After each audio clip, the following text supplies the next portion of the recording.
Nvidia's 80 range of graphics cards have often been something of a half measure.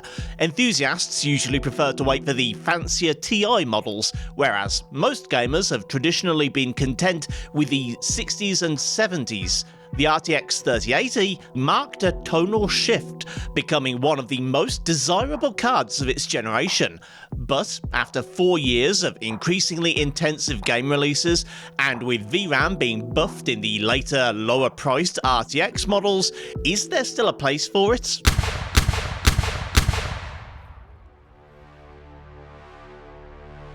In 2020, the hype around Ampere was palpable. After the announcement of the RTX 30 series, people were so excited by Nvidia's characteristically useless charts that they caused a sudden rush of cut-price RTX 2080s and 2080 Ti's on eBay. All of the 30 series looked good, but the 3080 looked great. For the last 3 generations, the 80s had looked like slightly more powerful 70s, with the same amounts of VRAM, allegedly, only with more cores and higher clocks. For once, the RTX 3080 didn't look like it was warming a seat for something yet to be announced. At an MSRP of $699 US, it was still $200 more than the 3070, but that price difference came with not just a 30% increase in performance, but also 25% more VRAM. In fact, when the 3080 Ti launched the following year, it would seem like the disappointing model, falling short of the 3090's whopping 24GB frame buffer, while seemingly offering only a small benefit over this original 3080. There were a few things we were blissfully ignorant of in 2020. First, that the letters MSRP would disappear from the alphabet for a while. Second, that graphics cards would become a financial asset in your dumbass brother-in-law's latest get-rich-quick scheme. And third, that VRAM would soon become king. Not that this happened overnight. Anyone looking to game at max settings and high resolutions would already have been aware that VRAM was more important than Nvidia were making out. But with the release of cross-platform games from the 9th gen consoles, which have access to 12 gigs or more VRAM, memory would become a major point of contention in PC gaming. The RTX 3080 still has a lot going for it on paper. According to the Tech Power-Up chart, it's on par with the current-gen RTX 4070 and RX 7800 XT. Naturally, it supports RTX technologies like ray tracing, DLSS and ray reconstruction, and it still has full driver support. Aside from DLSS frame generation, it has everything a modern GPU has, just with significantly higher power requirements. Will all that be enough to keep it relevant in 2024, even with all the voices online calling for 12 gigs or more at a minimum? To find out, I've installed this EVGA FTW model into the MPG PC, powered by a Ryzen 5 7500F and 32 gigs of DDR5 6000, and run it through a bunch of titles from 2023 and 2024. This overbuilt card features 3 8-pin connectors and will no doubt perform better than a lot of lesser cards with this GPU. If the argument is that a 10GB previous gen graphics card is gonna struggle in modern games, it makes sense to start by testing the latest games. Black Myth Wukong is a UE5 title using nanite and lumen technologies to provide a huge amount of detail and gorgeous global illumination even without enabling hardware ray tracing. In its day, the RTX 3080 would have been most interesting for high refresh 1440 gaming performance. But at the very high preset, this game only hits 44 FPS in the built-in benchmark, and climbing to the generally accepted standard of 60 FPS means dropping the preset to high. It's kinda sad to think of this GPU being relegated to 1080p already, but if you were to do so, the very high preset still falls a couple of frames under 60 on average, and at high it comes close to 80 FPS. Replacing Avatar subtitle in my test suite, Star Wars Outlaws uses the same Snowdrop engine, but lacks a built-in benchmark, so I've tested a short run from Macal's out into the deserts. Without the RTX Di full ray tracing enabled, the game is still using RT global illumination and reflections, and it runs at a default aspect ratio of 21:9 rather than the more conventional 16:9 of most monitors. On those 16:9 displays, this gives cinematic black bars at the top and bottom of the screen, but there's more to it than just aesthetics. Despite the given resolutions of 1920 by 1080 and 2560 by 1440, the cropped areas aren't being rendered, so the lower overall resolution actually goes some way to boosting frame rates, at the expense of visual real estate. At 1440p Ultra using the 21:9 ratio, so more like 1097p, the game runs at a low but smooth 44 FPS, with 1% lows still in the 30s. Enabling the 16:9 setting increases the rendering workload and drops FPS from 44 to 35. The screen filling aspect ratio cramps things somewhat, so I also changed the field of view from 75 to 90 degrees to compensate. At 1080p, we're still a way short of the 60 FPS mark, only averaging 52. Using the 21:9 ratio and a resolution of, I guess, 823p, the average climbs to 62. Given the game's reliance on ray tracing, I guess Ubisoft expects us to use DLSS, and that is of course an option, though I'd say the game is still playable enough without it for the most part. It's not lost on me that I have a lot of Sony console ports in my test lineup these days, and so when God of War Ragnarok released, I felt I needed to sacrifice Helldivers 2 to compensate. It kind of feels like that game's moment in the sun has already passed anyway. God of War Ragnarok released a few days ago, and I admit I never got around to playing the first game all the way through, so I'm kind of lost with who some of these characters are. This section of Svartalfheim is a bit more demanding than the snowy scenes at the start of the game, but as Sony Santa Monica aren't using ray tracing, performance is a whole lot better than the previous games in this video. At 1440p Ultra, this part of the game averages 74 FPS, and 1% lows only drop a little below the 60 mark. At 1080p, the average passes 90 FPS, and lows hit 69 FPS. According to Digital Foundry, there are a couple of shortcomings in the PC port compared to the PS5 original, so it might be worth revisiting this in the future once there have been a couple more patches. Sucker Punch are another Sony studio who have opted not to use ray tracing in Ghost of Tsushima, and the PC port was once more produced by Nixies, so I don't think anyone will be too shocked to see remarkably similar performance to Ragnarok, and also the next game in the lineup. At 1440 very high, the average comes close to 80 FPS with lows of 68. And if you don't mind the drop to 1080p, it's possible to get close to 100 FPS.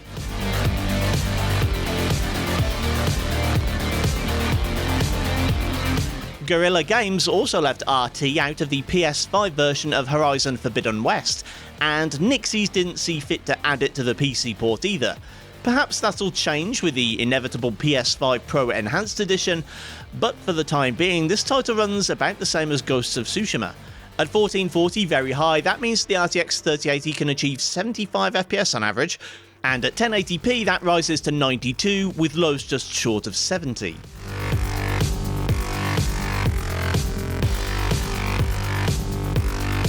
Despite being yet another PS5 port, Ratchet and Clank Rift Apart doesn't follow the same trend. It performs a little better than the previous games without ray tracing enabled, but it also has a significant amount of RT features to enable above and beyond what the consoles offer.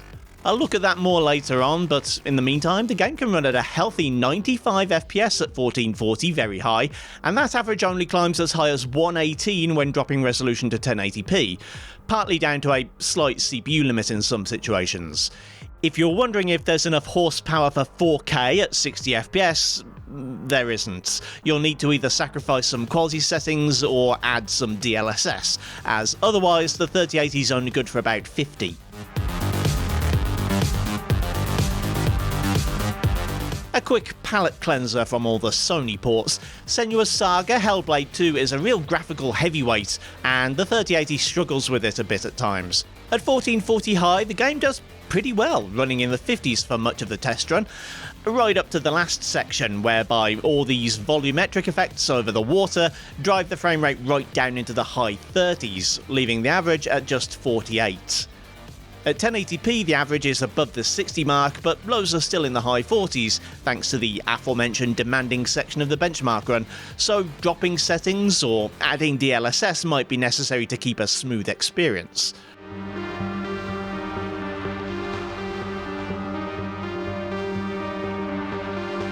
Despite its well-earned reputation for being demanding on PC hardware, Alan Wake 2 runs like a dream compared to some of the games tested so far. Without ray tracing enabled and at the high quality preset, the game runs at a 60 average at 1440p, with lows only dropping as far as 50.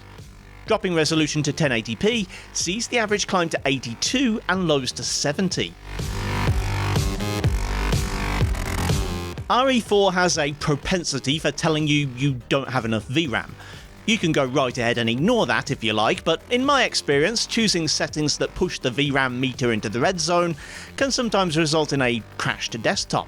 So I'd always suggest paying attention to that indicator when choosing settings. At 1440 max preset, that means dropping the texture setting to 1GB, but it still achieved a solid 100 plus frame rate in my test run. The max preset includes ray tracing, but disabling it doesn't achieve much aside from letting us pick 3GB textures, and the average climbs by about 6 frames or so. The notorious VRAM monster, The Last of Us Part 1, has mellowed somewhat since release, with the settings menu indicating that 10GB is more than enough to run at 1440p Ultra. The benchmark seems to bear it out too, with an average of 75 FPS and lows only dipping just below 60. Dropping resolution to 1080p sees the average climb to 100 with lows of 77. Naturally, 2021's Forza Horizon 5 is no problem for the RTX 3080, even with the extreme RT setting enabled. There's only a 10% penalty for enabling the RT reflections, and at 1440p that means you can expect to be able to crank the settings and still see 99 FPS. At 1080p there's only a 15% increase in performance, though apparently that's not due to a CPU bottleneck, as the 3080 Ti still scores higher. Can all this performance mean there's room to play at 4K? Actually, yes. At the same settings, it can manage almost 70 FPS with lows of 60, though it wouldn't surprise me if VRAM became an issue at this point, but that can be resolved with some DLSS. It does sometimes feel a little disingenuous to benchmark Starfield in New Atlantis. We do so because it, and the other cities of the settled systems, are the most demanding on both CPUs and GPUs. And it's always a good rule of thumb to test a worst-case scenario. But if we're honest, if a mission doesn't actually require being in New Atlantis, you're probably going to fast travel past it most of the time. Anyway, the 3080 can produce a 60 average at 1440 Ultra without any upscaling. Just. If you do need to spend time in the city and enjoy running at Ultra, you'll probably want to turn on DLSS, or perhaps FSR frame generation if that's your thing.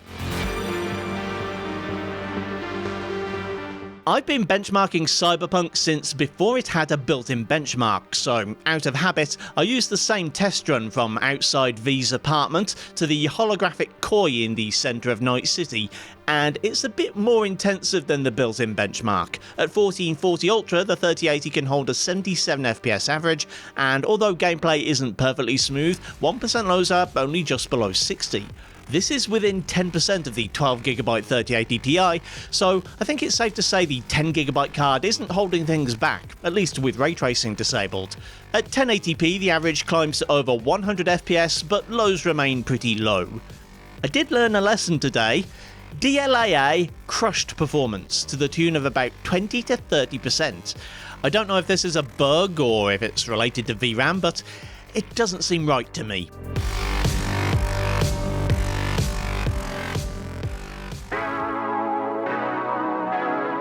So far, the 10GB 3080 has proven mostly up to the challenge of gaming in 2024.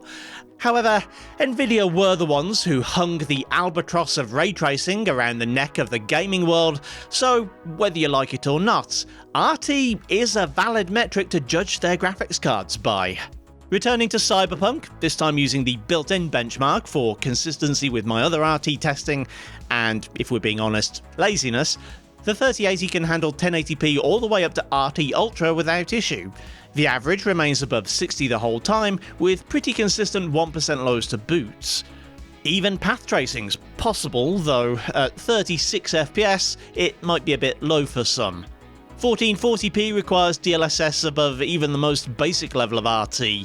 Without it, the medium preset falls below 50 FPS, and RT Overdrive turns into a single FPS slideshow, worse even than the 2080 Ti. With RT enabled, Ratchet and Clank is mostly fine at 1080p, but needs DLSS above that, and from what I've seen with the Titan RTX and 2080 Ti, I can confidently say that more VRAM would have helped. I might have a look at just how much it would have helped in a future video. I've chosen to do my RT test scene for Alan Wake 2 in Bright Falls because it's easier to see the benefits of RT shadows and reflections in an urban area than it is in the woods. This area is generally more performant than Cauldron Lake, so I'd err on the side of caution here. At 1080p you should expect nearly 60 FPS at RT low, and if you can tolerate a 30 plus frame rate, it's playable all the way up to RT high. I'm not inclined to recommend using DLSS at 1080p just to enjoy ray tracing, as in my opinion the trade-off isn't worth it, but in theory you could use DLSS performance or even ultra performance to get back to high frame rates while still using path tracing. At 1440p you're going to need DLSS, as without it only the lowest RT preset stays above 30, and that's not likely to remain the case in more intensive areas. Although Star Wars Outlaws has some RT enabled by default, the more intensive setting is RTX Di. With this setting enabled, all lighting becomes path traced, and as you might expect, that means a big hit to performance. I used the high quality preset and 21:9 aspect ratio and tried to avoid overloading the VRAM early on, but still 1080p sinks below 60 FPS even at the lowest level of RTX Di. If you're happy with 30 FPS, you can crank that setting all the way up to Ultra, but 1440p doesn't have that luxury. At this point you'll need DLSS with any amount of DI, partly for the sub 30 minimum frame rates, and partly because of the low VRAM eventually causing textures to fail to load. And it's a similar story in Black Myth Wukong. At 1080p you can't expect to hit 60 FPS at any full RT setting, and medium is the best you can get if you want to remain above 30. Given only a 5% hit compared to RT low, I think medium is well worth it as it adds RT reflections, and that can avoid the issue of excessively bright water. The other solution is, of course, not to use full RT at all.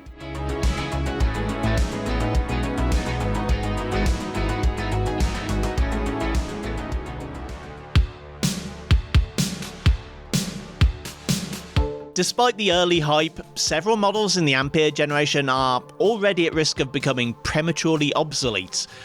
But I don't think the 3080 is one of them. I didn't see a VRAM issue with a single game at 1080p or 1440p with maximum or near max settings, and playing most of them at 4K would require reduced settings or DLSS, so VRAM would hardly be an issue there anyway. That's true for rasterized rendering at least. Ray, and particularly path tracing, radically increase GPU and memory demands, and while DLSS can go a long way to ameliorating things, it can also mean an unacceptable loss of quality. Perhaps that's okay. For now at least, hardware RT is optional in almost every game it's found in, and the ones that force the issue aren't the most popular ones anyway. It's really just weirdos like me who still care about RT and wish it was better and more accessible. If you'd like to see my video about 2nd gen RT, I haven't made it yet, I'm still working on it. Keep an eye out for the next few months. And if you want to see how first-gen RT's holding up 6 years later, why not check out that video next? Thanks for watching, kindly do the usual YouTube things if you feel so inclined, and I'll see you next time.